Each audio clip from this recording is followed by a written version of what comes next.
Hi friends, good afternoon सभी को। धन्य निरंकार जी।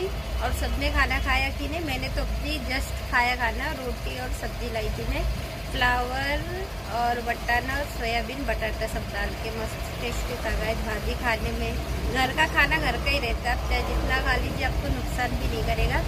और कहते हैं ना कि इंसान के अंदर जब तक उम्मीद एक जिंदा रहती है ना, तब तक इंसान हार नहीं मानता है।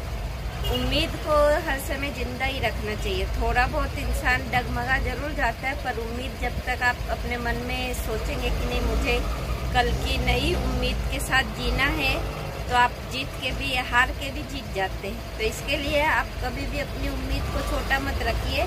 हर समय उम्मीद को आप अच्छा ही उम्मीद को अपने आप में सोचते रहिए कि कल मैं और इससे अच्छा करूँगा। और फ्रेंड्स, आप लोग भी खाना खा लीजिए। सभी को बाय बाय। धन्य निरंकार जी। Good afternoon.